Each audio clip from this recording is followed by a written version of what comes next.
Buenas tardes a todas y a todos. Realmente, una vez más agradezco la presencia de todos y todas ustedes aquí, a los medios que nos están escuchando, a quienes nos ven a través de esta transmisión desde Palacio Nacional, pero sobre todo a madres y padres de familia, ¿sí? A maestras y maestros. Es un verdadero gusto poder comentar con ustedes parte del trabajo que hemos venido realizando durante varios años, ¿sí? Hoy, martes 15 de agosto del 2023, vamos a dedicar esta conferencia a la presentación de los libros de texto gratuitos de quinto grado de primaria. Corresponden a la fase 5. Recuerden, fase 5 es quinto y sexto. Estamos en esta fase. El día de hoy nos acompaña la maestra Carolina Cruz Figueroa, que es maestra de la Escuela Primaria Lázaro Cárdenas en Quintana Roo. El maestro Enrique Guzmán Sánchez, que es maestro frente a grupo en la Escuela General Lázaro Cárdenas en Puebla. La maestra Norailda Rodríguez Báez, asesora técnica pedagógica de educación primaria en la zona escolar 462. La investigadora del Centro de Investigación y de Estudios Avanzados CIMBESTAF de la Unidad Monterrey en el estado de Nuevo León, Alma Adriana Gómez Galindo. Ella es especialista en la enseñanza de ciencias y también es educadora. Conocemos, es las educadoras, decimos maestra de preescolar. Bien, trabajaremos el día de hoy nosotros con ustedes y le damos la palabra a la maestra Carolina. Adelante, gracias por venir desde tan bello estado. Gracias.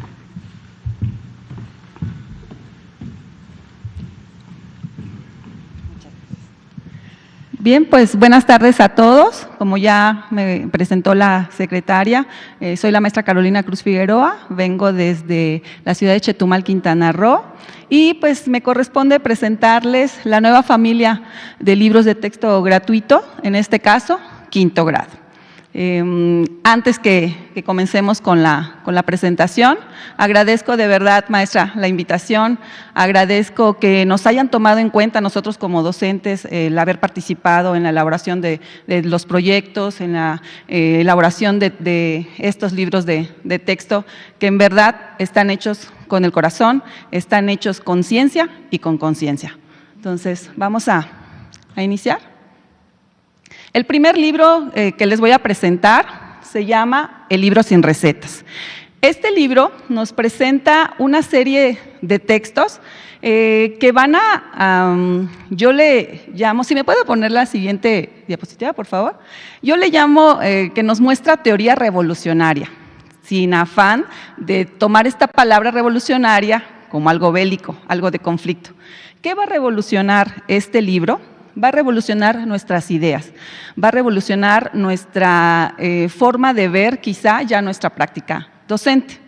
En el momento en que pues ya tenemos unos añitos de servicio, en mi caso casi a punto estoy de cumplir 21 años de servicio, pues sí llega el momento en que a lo mejor la apatía, el desánimo te llega a rondar por ahí. Entonces, estas lecturas que nos maneja este libro, pues trata justamente de rescatar esa emoción, ese dinamismo que teníamos en un inicio con nuestros alumnos y alumnas al momento de estar frente a grupo. Y de verdad sé que todos nuestros compañeros docentes hacen su mejor esfuerzo, se entregan al 100% y pues al leer este libro de verdad nos devuelve esa emoción.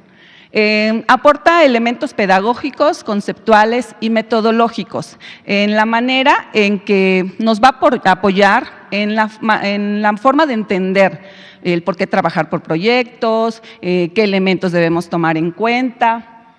Y nos maneja también una didáctica decolonial, quizá para algunos un término nuevo, un término novedoso, en el que lo que se busca es nada más que el niño aprenda de su realidad, de su contexto. ¿Sí? Y pues algo que ya hemos visto durante muchísimos consejos técnicos, algo que siempre se maneja en cursos de formación continua, hay cursos específicamente para trabajar este tema de evaluación formativa. Y pues como docentes sabemos qué es lo que nos pide. Ya no nada más enfocarnos en una evaluación sumativa, una calificación numérica, sino tomar todos los aspectos que podamos, todas las herramientas que necesitemos para determinar qué tanto hemos avanzado, qué tanto como docente nos falta hacer, y los niños que ahora sí que van con su paso adelante, qué tanto han mejorado y qué tanto les falta por mejorar. Entonces, aquí nos dice que nos debemos apoyar de las herramientas que también como docentes ya conocemos: portafolios de evidencias, diario del alumno, rúbricas, listas de cotejo y todas las herramientas que ya nosotros conocemos. En verdad, los invito a analizar este texto, a darle una lectura, porque nos abrirá el panorama acerca de por qué todo este trabajo que se está haciendo en estos proyectos. Está, como ustedes logran ver, se apoya con imágenes muy llamativas, y eso también tengo que darle un punto a su favor a mis compañeros docentes que también pusieron su granito de arena en la elaboración de estas imágenes. Son ellos los creadores, son ellos los creativos que plasmaron sus ideas en estos libros, para darle ahora sí que vida a esas lecturas. Muy bien, el siguiente libro es el de múltiples lenguajes. ¿Qué vamos a encontrar en este libro? Pues lecturas encaminadas no solo a cuentos, no solo fábulas como se utilizaba el libro anterior, sino que estas lecturas están encaminadas a hablar de literatura, hablar de arte, hablar de cultura, de historia. Y también hay cuentos o hay lecturas, hay textos que nos explican cosas de matemáticas, aunque sé que por ahí dicen que las matemáticas desaparecieron y todo, créanme que no. Las matemáticas están inmersas, existen en los proyectos, y nada más que ahorita lo que se realizó es englobar, enfocar todas las materias en un solo proyecto. La siguiente. No suple al libro de lecturas, ¿sí? Pero sus lecturas que maneja son lecturas con propósito. ¿Por qué con propósito? Porque cumplen la función de apoyar el trabajo de los temas que se ven en los proyectos de aula, los proyectos escolares y los proyectos comunitarios. Entonces, cada una de las lecturas tiene un propósito, tiene un fin de apoyar el trabajo que se desarrolla en los proyectos. Son lecturas que tratan de mostrar el entorno, el contexto del alumno, y son digeribles para ellos. Integra elementos, pues como ya mencioné hace ratito, muy llamativos, imágenes reales en ocasiones, imágenes, dibujos, a través de dibujos, y pues si uno como docente te llama la atención, pues obviamente al niño muchísimo más. ¿Qué buscan estos textos en general? No solo que el niño imagine, no solo que el niño decodifique signos, lo que se busca en realidad es que reflexione y sobre todo que interiorice todos los saberes que puede obtener de estas lecturas. ¿Sí? La siguiente. Este libro, Proyectos de Aula, van a decir ustedes, a lo mejor ahí esta maestra, pues todos los libros le gustan, es el fin, ¿no? Para eso la trajeron, pero no, en realidad cada uno tiene su propio interés, su propia chispa, y este en especial siento que refleja todo el trabajo que se realizó con cada uno de los proyectos. Horas y horas de verdad de sesiones en línea, horas y horas de trabajo con nuestros tutores. No son proyectos que nos sacamos de la manga, no son proyectos que, ay, se me ocurrió, voy a ponerlo y ya. En realidad son proyectos hechos con ciencia y con conciencia, como se puede, ahorita vamos a analizar con mis compañeros. ¿Cuál es el propósito de trabajar por proyectos? Aquí viene algo muy importante del por qué. Pues siempre se había tenido, o las metodologías anteriores que nosotros trabajamos, el alumno es prácticamente un oyente, es un receptor de información que el docente le brinda. Entonces, ¿qué se busca al trabajar por proyectos? El niño socializa, el niño crea, el niño aporta sus ideas. El que ahora sí que le cuesta un poquito más o tiene alguna habilidad que el otro no posee, entre ellos se apoyan. Entonces, esa es la final de los proyectos: interactuar, crear, manifestar su ingenio en las actividades que se realizan. ¿sí? ¿Qué tipos de proyectos se trabajan? En específico son 4. El STEAM, que más adelante lo van a explicar mis compañeras, el aprendizaje basado en problemas, el aprendizaje basado en comunitarios y el aprendizaje basado en servicio. Ahorita vamos a ser más explícitos en esa parte. Y algo que se mantiene en los 3 libros de proyectos es que mantienen la misma estructura. El título, viene una parte introductoria que nos dice cuál es el propósito, y creo que esto también ya en alguna conferencia anterior lo han manifestado, así es que no vamos a ahondar, solo vamos a mostrar la siguiente imagen, que es la que nos dice cómo está conformado cada proyecto, la estructura más bien, ¿sí? En este caso, el libro de proyectos de aula, son 26, para quinto grado son 26 proyectos que se van a desarrollar y que no quiere decir, de verdad, que todos los tengamos que desarrollar durante el ciclo escolar.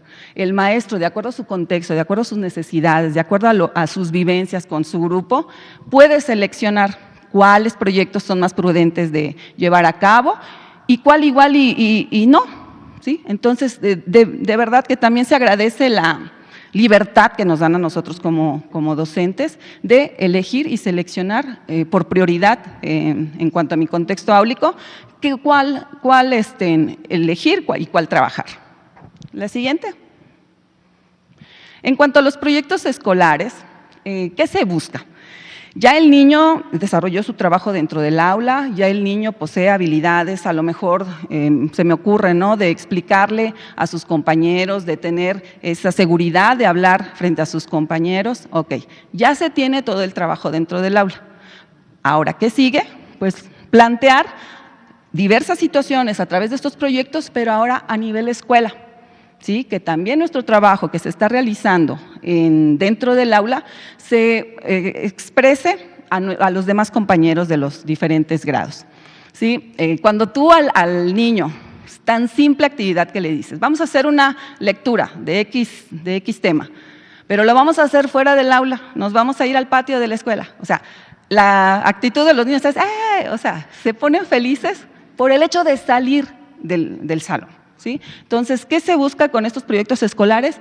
Incluir a todos los demás grupos para que ellos vean qué se está trabajando dentro del aula. ¿Sí? Y pues se da a conocer el trabajo realizado de impacto o que impacte a los actores de la escuela y los niños de otros grados. Igual pueden observar las imágenes, de verdad ahora sí que hicieron nuestros mismos compañeros y que de verdad le dan vida a cada una de las páginas de los proyectos.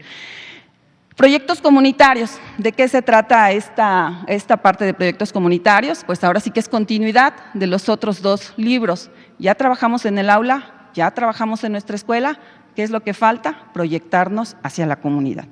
¿Cuál es la finalidad? Pues ahora sí que trabajar en comunión con los padres de familia, hacerlos partícipes de la educación de sus hijos. Eso también nosotros desde hace muchos años lo estábamos pidiendo, que los papás sean partícipes de la educación de sus hijos. Cuando como maestros recibes el apoyo de los padres de familia, de verdad que se hace un gran trabajo. ¿El que sigue, maestro?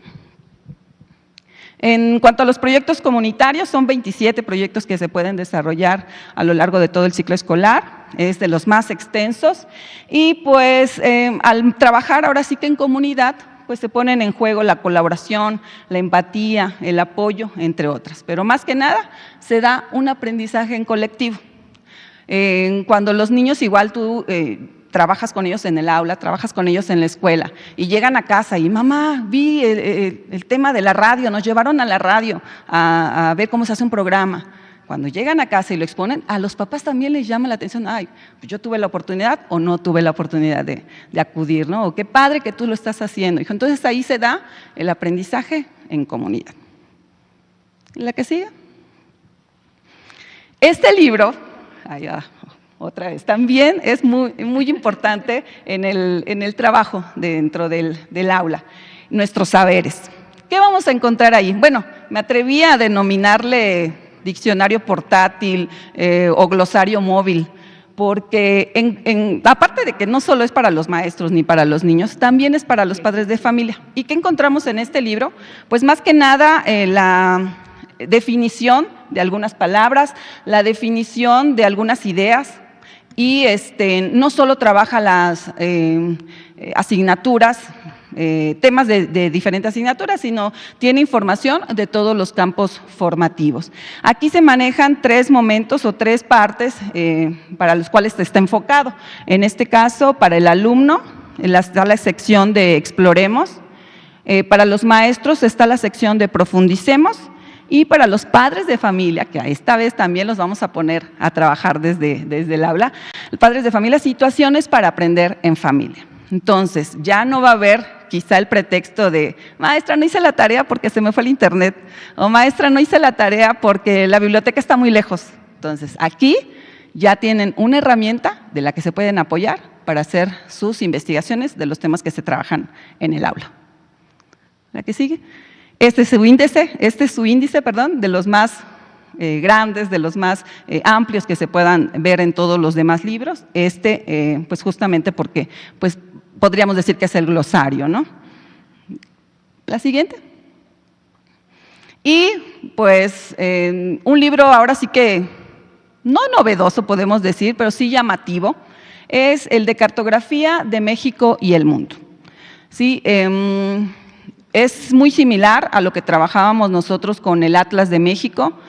Sin embargo, el Atlas de México a veces no cabía en la mochila y lo dejábamos o no sabíamos ni cómo trabajarlo por el tamaño, ¿verdad? Se nos dificultaba a los niños ponerlos en el pupitre, igual se le dificultaba, pero pues siempre la información pues era muy relevante. En este caso, el libro de Cartografía de México nos muestra mapas, nos muestra situaciones, nos muestra fotografías de nuestro país y de la información que se requiera para igual desarrollar los proyectos de que estemos trabajando dentro del aula.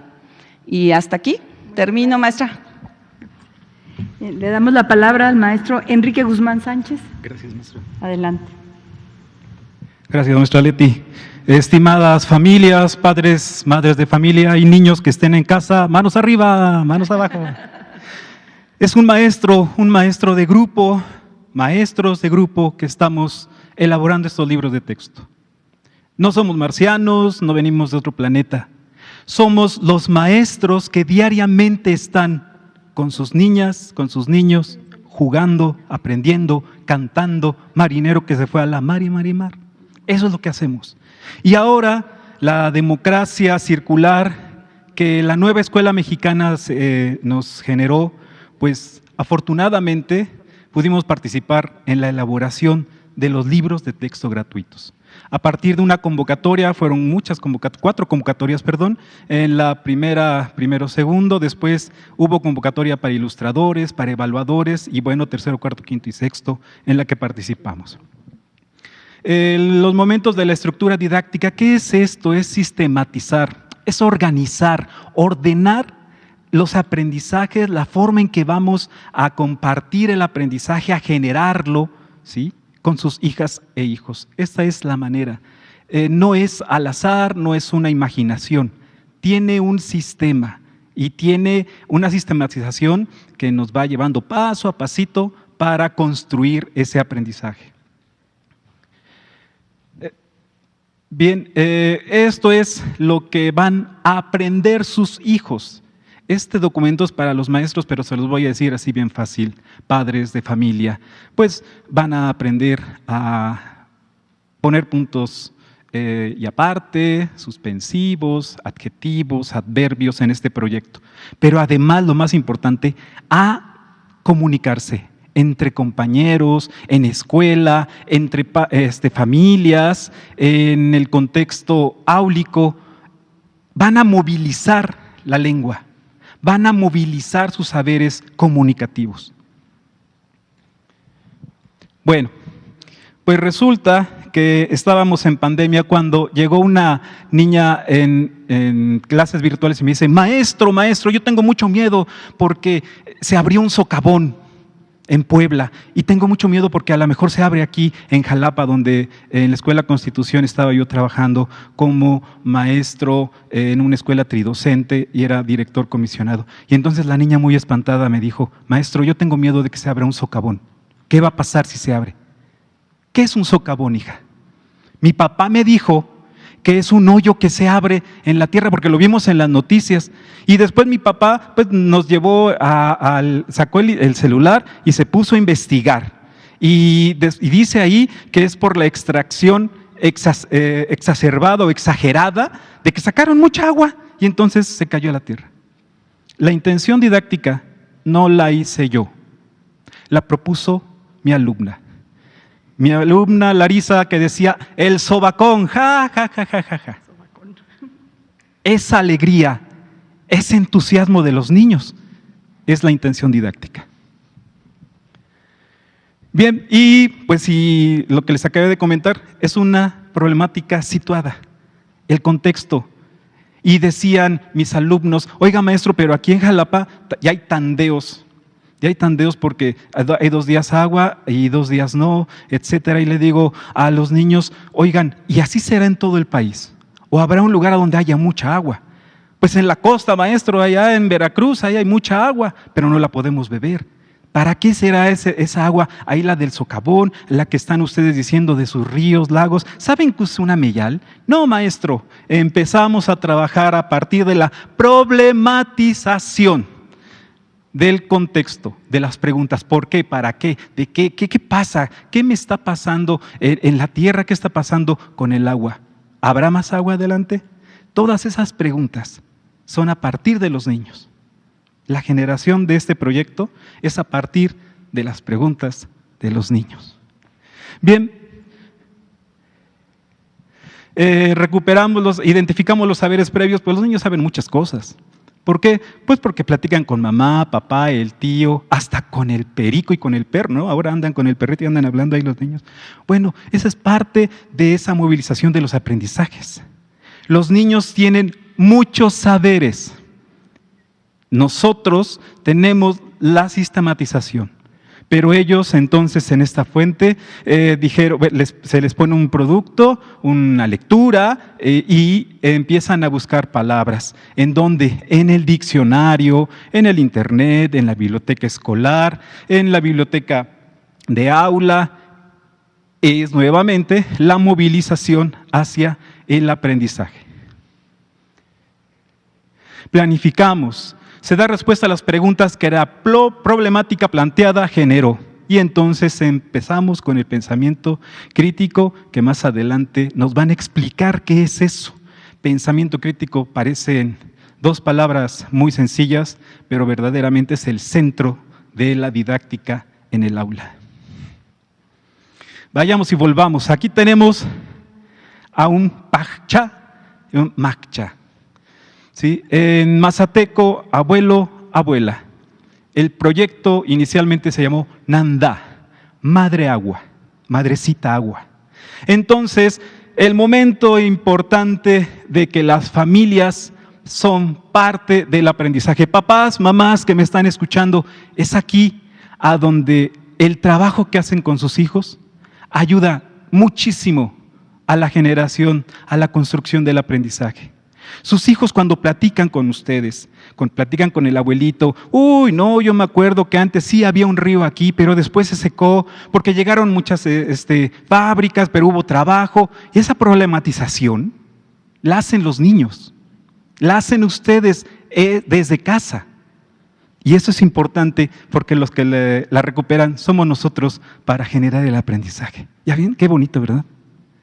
Bien, reorientamos y seguimos nuevamente el trabajo entre pares, hermanos, amigos, familia, comunidad. ¿Qué es la comunidad? Nosotros en este momento estamos generando una comunidad.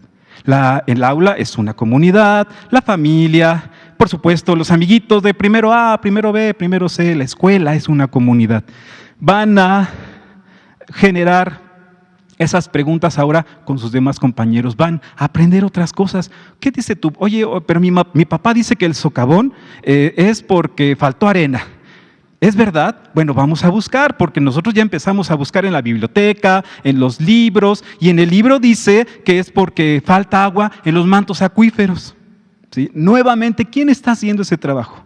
Los niños, son ellos. Este proyecto, junto con todos los proyectos que están en los libros, es lo que buscan.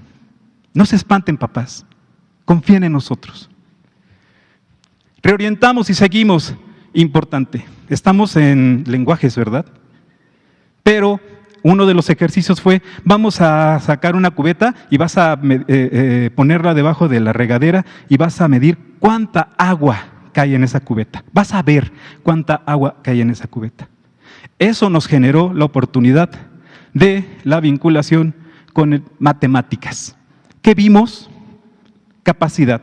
Cantidad de líquido que cabe dentro de un objeto. Maestro, fue mucha agua, dicen los niños de primero. Maestro, fueron litros, dicen los niños de quinto y sexto. Y entonces pues vimos medidas de capacidad, mililitros, centilitro, decilitro, litro. ¿Sí? Están las matemáticas, ahí están. Y partimos de lenguajes. ¿Sí? El volumen es la cantidad de espacio que ocupa un cuerpo, esa es la progresividad del aprendizaje. Y por supuesto, ayer escuchaba yo la conferencia y recordé que todo lo que estamos trabajando, como dice la maestra, no es descubrir el hilo negro, pero los maestros PACAEP, que eran maestros de actividades culturales, trabajaron por proyectos, y estamos hablando de los 80s, 90s más o menos, y en las escuelas multigrados se trabajó con esa propuesta desde hace mucho tiempo. ¿Sí? Entonces lo único que ahora y novedoso se genera es que toda área va de una manera globalizadora. Difundimos, a partir de las descripciones obtenidas se elabora y socializa un instrumento. Se comparte, se muestra, una exposición, un periódico mural, pasan de salón en salón. Miren, compañeros, les vamos a hablar del agua, la importancia de cuidarla, porque nos estamos quedando sin agua, y si nos quedamos sin agua, pues ya no vamos a regalar las plantitas, ya no le vamos a dar al perrito, ya no vamos a poder tomar. ¿Sí? ¿Quién lo hace? Los niños. Los niños se emocionan, corren. Maestro, yo quiero exponer. Eso es lo que es un proyecto. Consideramos, se comprueban y reafirman los saberes logrados de la comunidad. El niño buscó, investigó, analizó, así como en las computadoras, en el celular, en la biblioteca, y después dice, sí es cierto, lo puedo comprobar, aquí está mi documento. ¿Y en qué lo va a socializar? En un libro acordeón. El libro acordeón también debe de tener medidas, entonces nuevamente entramos a las matemáticas. Perímetro, área, el acordeón pues debe de tener bien sus rectángulos, bien medidito para poderlo doblar y quede parejito. ¿Sí? Pasamos. Avanzamos, se socializan y se valoran los resultados, las posibles soluciones de intervención. Los niños no solo van a aprender, sino también van a generar soluciones. ¿En dónde? En casa, en la escuela, en la comunidad. Por eso los proyectos se dividen de esa forma, se organizan, de esa forma. ¿Sí? Porque podemos intervenir inmediatamente en casa o en la escuela o en la comunidad. Bien, el aprendizaje, la evaluación formativa, pues son todos los momentos que ya han estado escuchando durante las conferencias. Y la vinculación con la nueva familia de libros de texto en la página 16, descripciones. La vinculación entre el libro de la nueva familia, un libro sin recetas, nuevamente ustedes ya han estado escuchando sobre esto. Y estas son las muestras del pilotaje que hice de este proyecto. El pilotaje, los niños en la Escuela Unitaria Francisco Villa de la maestra Silvia Hernández Alonso en San Luis Potosí. Miren, la siguiente, por favor. Vemos nuevamente que este proyecto funciona porque ya lo aplicamos. Funciona porque ya lo hicieron los niños. Aquí están las evidencias. Y en la Escuela General Lázaro Cárdenas de Cholula, tenemos el siguiente ejemplo que propusieron los niños. Esa fue propuesta de los niños. Padres de familia, madres de familia, estamos aquí los maestros que han estado siempre con ustedes. No tengan miedo. Nosotros lo hacemos con amor y vocación. Y los libros de texto los trabajamos gracias y de verdad un agradecimiento a Materiales Educativos, a todo el equipo que luego a las 3, 4 de la mañana seguimos trabajando durante muchos días. Gracias. Gracias, maestro. No sé. Nora Hilda Rodríguez Báez.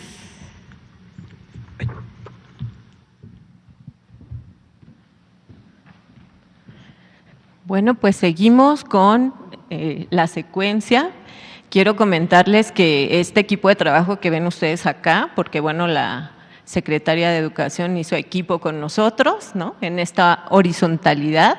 Créanme que tengo 38 años de servicio, he pasado más de 5 reformas educativas y es la primera vez que hay una Secretaría de Educación Pública, aparte que se sienta a la mesa a trabajar una propuesta de trabajo para ustedes, padres de familia, para ustedes maestros, para el público en general. De verdad, yo tengo años en este negocio de ser docente y ver por el interés superior de la nación, que son los estudiantes, ¿no?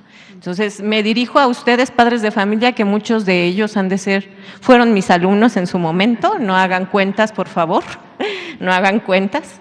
Entonces, con mucho cariño, de verdad, les comento, porque ustedes como medios de información pues no saben qué pasa atrás de todo esto, ¿no? Entonces, sí es muy interesante saber que un secretario de Educación Pública pues se siente a la mesa con unos maestros, perdón por la palabra, porque entre los docentes decimos una palabra, como dirían los lingüistas, creadas con imaginación, somos gruperos, ¿no? Andamos en el grupo, nos vamos con los chicos. Entonces, como gruperos que somos, hoy me toca presentarles la parte de este proyecto que se llama Conservemos la Flora y la Fauna. Este proyecto a mí me gustó mucho y es muy pensado porque yo estoy en el área de educación especial. Efectivamente, la Secretaría de Educación mencionó otro lugar o otro espacio en donde estaba, pero los maestros somos errantes y extranjeros en las escuelas, entonces nos dedicamos a transitar para apoyar la educación. Yo estoy en el área de educación especial desde el 2018. Y a estos chicos de educación especial, pues muchas veces ustedes no los voltean a mirar, pero dejen avisarles, padres de familia, que hay algo que se llama Centro de Atención Múltiple, que son escuelas en donde los estudiantes tienen derecho a cursar la educación básica desde inicial hasta secundaria. Y aunque tengan 3 o 4 discapacidades, los niños son sujetos de derecho y van a la escuela y tienen sus clases. Entonces, estos libros de textos maravillosos fueron pensados también para estos estudiantes. Esta primera lámina, que trae la portada de proyectos comunitarios, que es de 5º grado, tiene algo muy interesante. Si ustedes, medios de comunicación y padres de familia, pueden hacer este close-off que le llaman, pueden identificar la identidad mexicana. Las cordilleras, ¿qué tal? ¿De dónde sale el mezcal y el tequila? ¿No? Y además también tenemos a la familia y a la escuela en comunión. Este es el momento que todo el tiempo hemos tenido con los padres de familia y les agradecemos todos los docentes enormemente en que hayan estado ustedes al pendiente de sus hijos como estudiantes o como ese equipo ampliado que hicieron en la pandemia. Entonces, derivado de ese compromiso que tenemos mutuo, es que está esta propuesta de proyectos comunitarios. Bueno, decía Enrique y decía Caro, el STEAM, que es en su traducción, sus palabras en español es ciencia, tecnología, ingeniería, artes y matemáticas, es la propuesta de trabajo y la metodología que se trabaja acá. Déjenme decirles que a veces las ciencias o la comunidad científica, pues muchas veces ha buscado la manera de cómo incorporar más adeptos a estas comunidades. Entonces, estos libros traen esta propuesta. Entonces, lo voy a decir con cariño, papás, mamás, de verdad, esta propuesta trae algo muy interesante, ¿no? La información al día de hoy está a la mano de un clic. Hay mucha información, estamos en la era de la información. Entonces, toda esta información, los estudiantes la tienen a la mano de un clic. ¿Qué es lo que nos propone la metodología STEAM para tanta información que los niños tienen? Porque también los chicos con discapacidad, pues tienen discapacidad, pero tienen un nivel de indagación muy interesante. Entonces, ¿qué es lo que nos propone? El campo formativo tiene como propuesta STEAM, pero este campo formativo tiene este logo. El logo, para los que nos están escuchando, tiene una forma que tú le puedes dar ese significado y ese sentido. En este caso parece un ADN, ¿no? ¿Qué más parece? Parecen unas poleas. Entonces, cada uno de los campos formativos tiene un icono de representación. Eso, para los estudiantes que tienen discapacidad y no tienen todavía el manejo de la lengua materna, en el caso de español, o para los estudiantes indígenas que su lengua originaria es otra y los libros vienen en español, pues entonces la iconografía les va a ayudar a identificar con mayor facilidad esta parte. Entonces, este campo formativo pretende, dentro de sus objetos de aprendizaje, que es lo que nosotros vamos a trabajar, padres de familia, es que los estudiantes comprendan y expliquen los fenómenos y procesos naturales, como el que va a pasar el 21 de agosto, ¿no? El 21 de agosto vamos a tener un eclipse, entonces ellos pueden empezar a ver este tipo de cosas de una manera razonada con toda la información que hay. También les ayudan a indagar, interpretar, modelizar, argumentar y explicar el entorno. ¿Y eso qué hace? Que se hagan cargo de su aprendizaje. Por lo tanto, este campo formativo ayuda a los estudiantes a resolver un problema determinado o a explicar lo que sucede a su alrededor de una manera gradual, razonada, vivencial y consciente. Esa es la puesta en marcha. Bueno, ¿qué es el pensamiento científico desde la propuesta de STEAM? O sea, ¿a dónde nos lleva? ¿Por qué es tan importante? ¿A qué se refiere esa transdisciplinariedad de las que tanto han estado escuchando ustedes, padres de familia? Bueno, pues no es otra cosa que tenemos las diferentes áreas, que es ciencias, tecnología, arte, matemática e ingeniería. Déjenme contarles que todos los ingenieros o los que se dedican a ciencia están más que contentos, ¿verdad? Porque estamos reforzando y apoyando que haya una comunidad científica dentro del aula y que esta comunidad científica le apueste a que desde la ciencia desarrollen interés y comprensión del mundo. ¿Pero de qué mundo? ¿Del mundo vivo? ¿Del mundo material? Y del mundo físico. Entonces, no es cualquier mundo, es un acercamiento a esa realidad en la que los estudiantes están. Estamos hablando de la nación de México, no estamos hablando de las ciudades, estamos hablando de todo el territorio nacional. ¿A qué nos apoya la tecnología desde esta mirada? Bueno, pues el conocimiento científico nos ayuda a darle solución a una necesidad. Hay una chiquita en Chiapas, ¿no?, que hizo un prototipo para Wi-Fi, porque allá no hay señal. Entonces, esta parte ella resolvió una necesidad. Entonces, también la ingeniería es una forma de aplicar creativamente estos métodos científicos y matemáticos. Y estos métodos científicos y matemáticos nos apoyan para poder tener una vida humana de una manera más confiable, de hacer estas redes de colaboración, de la reconstrucción de un tejido social, que mucha falta hace en algunos entornos. Y no una reconstrucción del tejido social para una ausencia, para una vivencia específica de la paz, porque la paz no es una ausencia de conflicto. Entonces, en esta reconstrucción de esta vida humana forma parte también esto. Ahora, tenemos a la matemática. Quiero mencionarles, padres de familia, y ustedes lo saben mejor que nadie, y medios de comunicación, todos los bebés nacen con el constructo del lenguaje matemático. Todos tienen un pensamiento matemático. Desde que el momento en que el bebé está esperando que le den de comer y mide el tiempo a través de comida en comida, él ya está haciendo esta aproximación y noción. La doctora Irma Fuenlabrada nos hablaba constantemente. Los estudiantes de preescolar tienen ya nociones matemáticas, los estudiantes de primaria igual. Entonces, los niños no salen despegados de la matemática, los niños ya traen el lenguaje matemático y las nociones. ¿Qué hacemos en la escuela? Sobre todo en 5º grado, ¿qué vamos a hacer? Bueno, pues vamos a ver que esta capacidad numérica pues nos va a apoyar desde estos proyectos a poder interpretar, analizar la información que está a la mano de un clic, simplificar, resolver problemas y sobre todo evaluar riesgos y tomar decisiones. El mundo y los estudiantes de 5º grado y desde preescolar hasta superior se tienen que manejar por la toma de decisiones y hacerse cargo. Y otra parte muy importante, el arte, ¿no?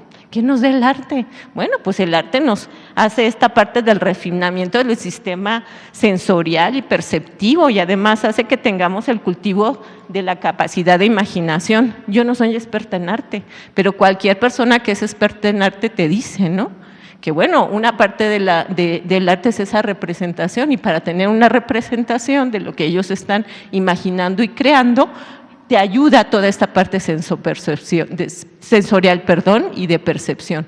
mis estudiantes, digo mis estudiantes no como un ejercicio de posesión, sino de responsabilidad y compromiso del área de educación especial, tienen un nivel sensorial impresionante porque se compensa esas características en el caso de ellos. Bueno, pues entonces, este proyecto de conservemos la flora y la fauna, igual se asume desde una cotidianidad. Efectivamente, como decía Enrique y como decía Caro, esta cotidianidad, por ejemplo, es del trayecto de la casa a la escuela. Si yo ahorita le pregunto a los presentes que están aquí, ¿cuántos árboles hay de la casa hacia acá en el trayecto que ustedes han visitado? Inmediatamente van a empezar a meter en su imagen mental ese trayecto de su casa hacia acá y van a tratar de visualizar, no es pregunta de examen, no van a pensar, pero sí por lo menos estamos haciendo ese ejercicio que constantemente hacemos con los estudiantes. Y los ejes articuladores, que son estos, me van a decir, oiga maestra Nora, pero ¿por qué tantos ejes? Bueno, porque el eje de inclusión forma parte de esta identidad de los estudiantes, el pensamiento crítico, que ya lo expliqué hace un momento, la vida saludable, que no se refiere a la ausencia de enfermedad, sino a la reconstrucción de ese entorno en el que tú vives y cómo lo conservas. En la parte de apropiación de las culturas a través de la lectura y escritura, ya no es leer y escribir para apropiarte de la cultura, ya es apropiarte de las culturas a través de la lectura y escritura. Y leer y escribir no es hacer actos, sino leer y escribir es leer esta realidad, escribir a partir de otras formas de expresión. Y artes y experiencias artísticas desde esta mirada sensible de los estudiantes, que imaginan y crean. Bueno, pues empezamos con este recorrido. El primer momento, ¿cuál es? Los saberes de nuestra comunidad. En este apartado, desde hace mucho tiempo, y los docentes como conocimiento de causa, siempre hacemos una pequeña revisión. ¿Qué saben los estudiantes de esto? A esto se refieren los conocimientos previos. Sus hijos siempre traen conocimientos de otros lados e información de otros lados. Y ustedes sabrán que no es lo mismo un niño que vive con los tarahumaras, ¿no?, a los niños que viven, por ejemplo, en Oaxaca o Veracruz. Ese recorrido geográfico y territorial no es el mismo, sin embargo, tienen unas habilidades impresionantes de observación, a diferencia de los niños que viven en la ciudad, y no por la determinación del estudiante, sino por la parte del espacio. Entonces, en esta parte vamos a revisar, en esta introducción del tema, iniciamos con los ejes de simetría. Te dice, en este proyecto por indagación, en compañía de tu comunidad, te aventurarás en la creación de un hotel entomológico para preservar las funciones de los insectos. Para ello reconocerás, identificarás y clasificarás distintas figuras con ejes de simetría. Ustedes sabrán que en los 90s, todos aquí son muy jovencitos, yo creo que no se han de acordar, pero cuando uno venía en la carretera en los 90s, se llenaba el parabrisas de insectos. Ahora yo los invito a que vayan a la carretera a ver si tienen insectos en el parabrisas. ¿Eso qué significa? Que nos estamos acabando la población de los insectos. Por lo tanto, introducimos en el tema a los estudiantes, y al introducirlos al tema y vemos estos conocimientos previos, incorporamos desde la vinculación con el libro de saberes el concepto de simetría. Decía Caro, pues es mi glosario, yo les llamaba mi Google material, porque ahí viene todo lo que quiero saber, todo lo que usted quería saber acerca de, así le hubiera puesto yo el nombre, porque ahí viene este Google material en esta parte. Por lo tanto, vamos a empezar con estas rutinas de pensamiento que el pensamiento crítico te da, con el lenguaje matemático de la mano. ¿Qué significa esto? Vas a indagar, ¿qué se va a hacer? En cada pregunta de indagación son 3 preguntas en los conocimientos previos, no se me pierdan. Y entonces, ¿qué son? ¿Qué se va a hacer? ¿Quién es? ¿Cuándo? ¿Cómo? ¿Por qué? Etcétera. Y los estudiantes van a desarrollar estas preguntas. Y el demás van a establecer conclusiones. Muchas situaciones de los problemas matemáticos decían, es que no lo comprende porque no aprende a leer. No, la comprensión es todo un proceso. Y aquí en esta parte de la comprensión es donde establecen conclusiones, analizan, sintetizan y clarifican los conceptos. Vean todo el recorrido de la estructura del pensamiento científico.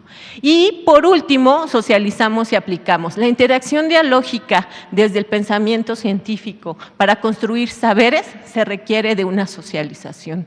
Por lo tanto, en esta parte van a socializar y van a aplicar. Y aquí es el momento donde aplican todo lo que conocieron a través de los ejes de simetría para hacer nuestro hotel entomológico, para rescatar esa flora y esa fauna. Por lo tanto, se presentan los resultados y se reflexiona sobre todo lo que se realizó. Son 8 sesiones, no las vas a hacer en un día, maestro, las vas a hacer en 8 sesiones. Y esto también tiene que ver, ustedes pueden ver del lado izquierdo, ese compromiso. Todos los proyectos, quiero avisarles a todos, todos los proyectos de la Nueva Escuela Mexicana, del grado que ustedes necesiten identificar, están enfocados también al diseño universal del aprendizaje. El diseño universal del aprendizaje requiere de este trabajo del cerebro. No he visto yo, pero ustedes como medios de comunicación o padres de familia sabrán que el cerebro del ser humano no ha cambiado en años.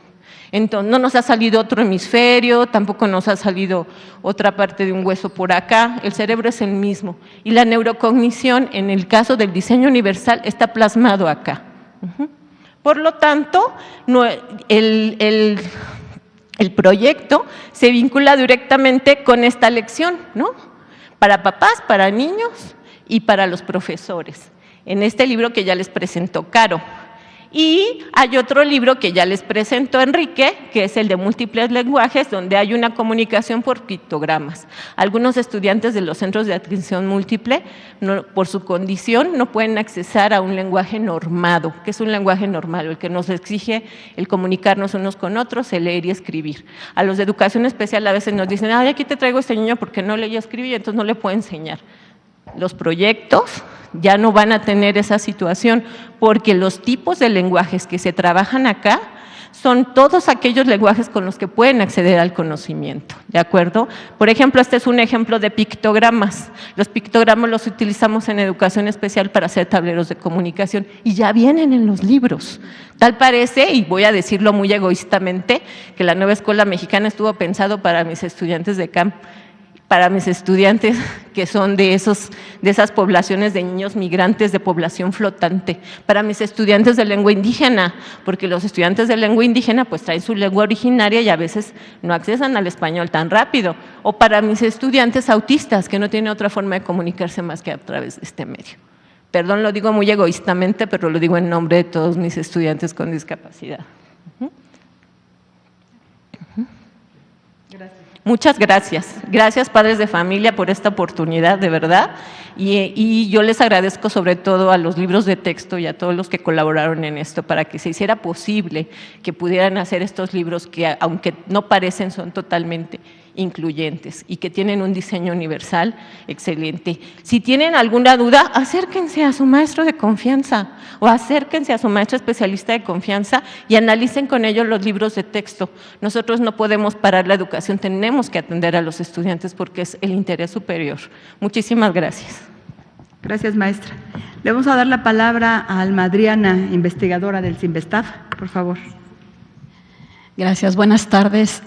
Pues las ideas que yo quiero compartir con ustedes tienen que ver con el desarrollo del pensamiento científico y ejemplificar un poco cómo se va desarrollando en los proyectos que ya les explicaron fases y ya conocemos algunos ejemplos. Y bueno, iniciemos pensando que el pensamiento científico es una forma de razonamiento que implica toda una serie de habilidades de pensamiento y de acción, que tienen que ver estas habilidades, por ejemplo, con la observación sistemática, el registro, la organización de datos, la generación de preguntas investigables y varias más. Entonces, vamos a ver algunos ejemplos. La siguiente, por favor. En el proyecto de aula de Una bomba en mi cuerpo, es un proyecto que inicia. Bueno, antes de esto sí les quisiera comentar que voy a hablar desde la mirada de los estudiantes, de las niñas y los niños y los procesos que niñas y niños tienen que generar, tienen que activar y tienen que poner en práctica para desarrollar el pensamiento científico. Estamos de acuerdo que quien desarrolla el pensamiento científico son los niños y las niñas, entonces desde ahí les voy a estar comunicando estas ideas. El anterior, perdón. Bueno, En esta. Este proyecto inicia con un relato sobre un abuelo que va al doctor porque tiene problemas cardíacos e invita a los niños y a las niñas a empezar a pensar, bueno, ¿qué pasa con el corazón en nuestro cuerpo? Y pues vamos a hablar entonces sobre este corazón que bombea sangre en nuestro cuerpo. La siguiente. Así se propone a los alumnos la toma del pulso. ¿Y esto qué implica? Pues implica una observación sistemática de un fenómeno, de una situación con la que todos estamos familiarizados, pero que nunca le ponemos mucha atención. Implica identificar regularidades. Tenemos 8 alumnos o tenemos 30 alumnos en el grupo, cada uno se toma el pulso. Bueno, vamos a ver esas regularidades y también las singularidades. Y vamos a partir de ello a generar algunas preguntas.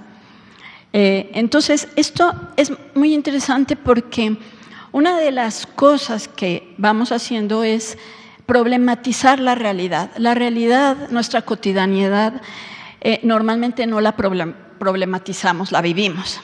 La disfrutamos o la padecemos, pero en el aula la vamos a problematizar, pero no generando el problema, sino permitiendo a los niños y las niñas observar un fenómeno desde otro punto de vista que nunca se los habíamos planteado. ¿La que sí, por favor? Entonces, les planteamos a los alumnos, bueno, ahora vamos a medir el pulso corriendo, con ejercicio moderado, con ejercicio intenso.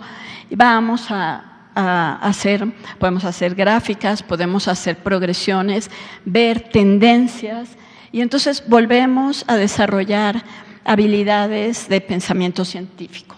La que sigue, por favor. En un momento dado, pues surge la pregunta, bueno, lo que van a identificar niños y niñas es que el latido cardíaco y el pulso se acelera con el ejercicio. Entonces, bueno, ¿por qué se acelera cuando hago ejercicio? Entonces necesitamos ver, pues, qué función tiene el corazón. Esta actividad lo que propone es el empezar a pensar con analogías, desarrollar una maqueta que finalmente es una analogía del corazón. Y el corazón como bomba, pues es una analogía que surgió en la historia de la ciencia para explicar el funcionamiento del corazón, ¿no? Entonces, esta analogía les permite identificar ese bombeo de un líquido, que en el caso del corazón es la sangre, y que ese bombeo, cuando es un ritmo más acelerado, pues hay un bombeo mayor de sangre. Entonces hay un inicio de establecimiento de relaciones causales que son muy importantes para responder preguntas sobre el por qué, ¿no? Porque hay que generar estas relaciones.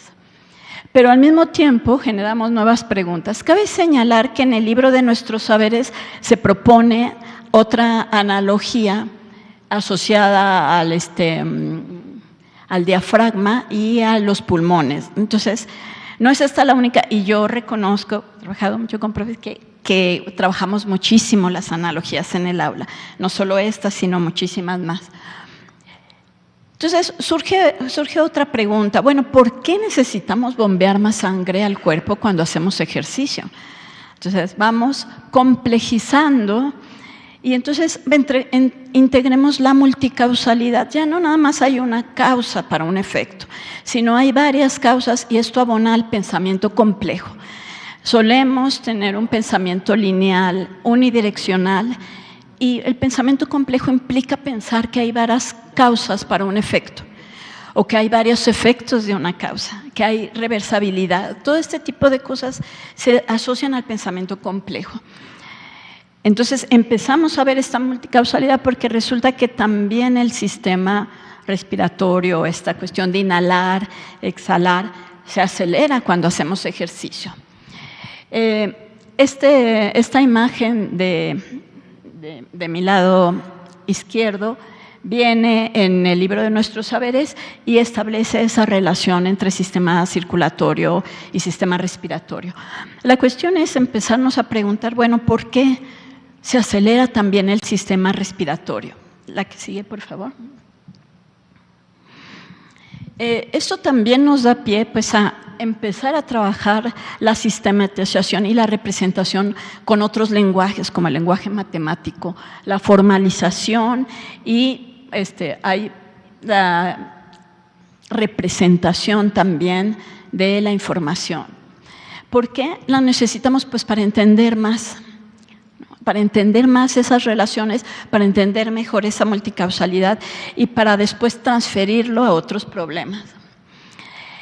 Y bueno, también va a estar asociado, que esto se asocia con el pensamiento crítico, la toma de decisiones, pero una toma de decisiones que no nada más es informada, sino que es evaluada y valorada. ¿Valorada a qué me refiero? A que se integran valores, a que se integran emociones, a que se integran también formas de ver el mundo, ¿no? Y criterios para la toma de decisiones.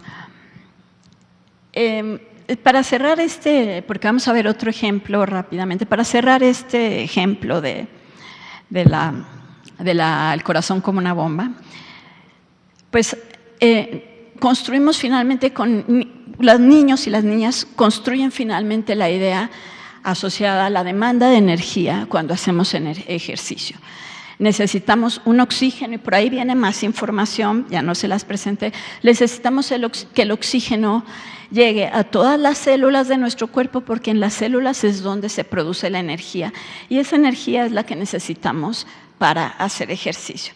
Se acelera la respiración porque hay una demanda de necesito más sangre con más oxígeno.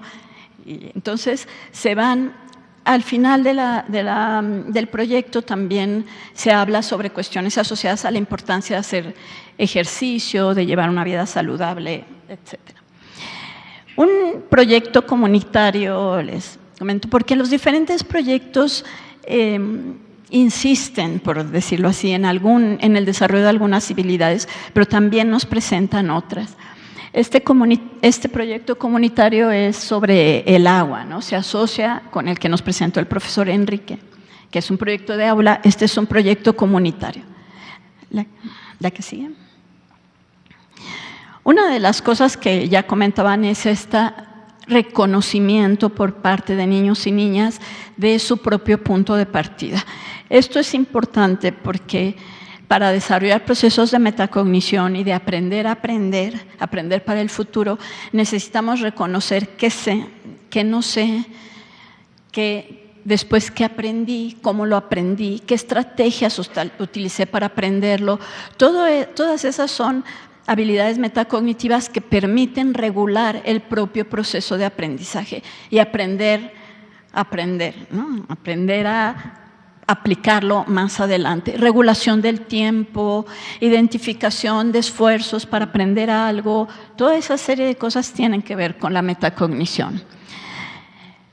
Volvemos a esta idea de registrar sistemáticamente, en este caso, cuánta agua gasto en mi casa, cuánta agua gasta mi familia, cuánta agua gasta mi comunidad. Y estamos hablando acá por un lado, esta es una imagen del libro también de los saberes, la de la izquierda. Por un lado, de otra vez problematizar nuestra realidad, pero al mismo tiempo identificar otras realidades, porque lo que tenemos muy claro es que el gasto de agua es muy diferente en las diferentes comunidades, ¿no? La que sigue, por favor. Problematizamos acá también los hábitos de consumo porque propone a los alumnos reflexionar sobre, bueno, qué tanta agua gastas al bañarte, al lavarte las manos, etcétera, pero qué tanta agua se gasta para hacer un celular, qué tanta agua se gasta para elaborar un carro, para elaborar una televisión, para elaborar la ropa que traemos puesta. Esta es la que le llaman agua virtual. La que sigue, por favor. Entonces, otras habilidades pues son la evaluación de las consecuencias de ciertos actos o de ciertas tomas de decisiones, el planteamiento de alternativas y el reconocimiento de posturas. Nuevamente, repito aquí al libro de saberes, donde hay también diferentes formas de plantear los datos, y un aspecto muy interesante que llamó la atención es el pasar de datos cuantitativos a cualitativos. Acá podemos ver cuánta agua gasto yo, cuánta agua gasta mi comunidad, cuánta agua gastamos en México, cuánta agua gastamos en América, ¿sí? Cuánta agua gastamos en el mundo, ya sabemos que no nos alcanza. El asunto es que esos son datos cuantitativos. Pasar a lo cualitativo implica ir a explicar y a la comprensión profunda de las causas y las consecuencias. Podemos tener una tabla con muchos números, pero la cuestión también es saber interpretar y en un momento dado describir y en un momento dado justificar y más adelante argumentar y finalmente llegar a una toma de decisiones fundamentada en evidencias, en pruebas, en reflexiones. La que sigue. Un aspecto también importante de esta parte que ya nos han explicado, que tiene que ver con la comunicación y la socialización, es el generar convenios y convencionalismos. Esto nos permite llegar a acuerdos, nos permite la comunicación, pero también nos permite la creación de imaginarios y también nos permite la creación de formas de convivencia. Entonces, el lenguaje científico, por ejemplo, es un lenguaje muy especializado, pero acá está también una imagen sacada del libro de nuestros saberes.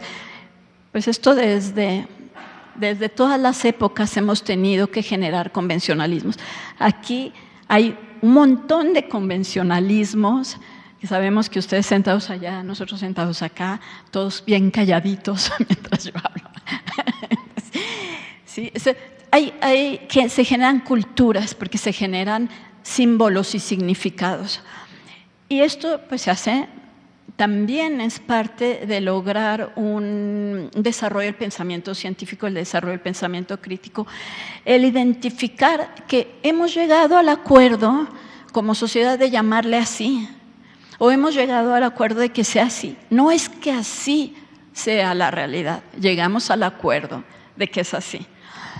Entonces, bueno, finalmente, en este mismo proyecto se proponen nuevamente la reflexión sobre lo que hicimos, cómo lo hicimos, y esto tiene que ver con aprender a aprender, pero también con aprender a vivir en comunidad y con aprender a ser, que tiene que ver con las identidades. Entonces, todas estas cosas nos las están ahí propuestas, ¿no? Claro que necesitamos trabajarlas en el aula, que necesitamos que alumnos y alumnas las tomen, las recreen, las elaboren para pues lograr avanzar en este sentido que ya está propuesto y que pues que podemos retomar. Me parece que es la última. A ver, la que sigue ya no hay más, ¿verdad? Bueno, pues muchísimas gracias. Muchas gracias, Adriana. Ahorita les voy a dar la palabra a ustedes. Además, déjenme comentarles aquí, platicando con Nora y con Enrique, que quedaron muchas cosas por decir. Hay tanto que decir sobre este tema, tanto que decían, es que nos faltó esto, es que no hablamos de las canciones, es que no hablamos de los juegos, es que no pudimos comentar cómo participamos, cómo organizamos a las niñas y a los niños, cómo le hacemos para interesarlos, cómo hay diferentes características de niños que luego ante temas muy complicados lo único que hacen es escuchar, no quieren hablar, cómo promueves que participen. Entonces aquí estábamos comentando, decíamos, hay tanto que comentar, tanto que decir, tanto que aprender de las maestras, de los maestros, de quienes están de responsables, de conducir hacia ese gran mundo del aprendizaje a sus hijos y a sus hijas, que cuando hay pasión por lo que estás haciendo, la verdad es que falta mucho por decir.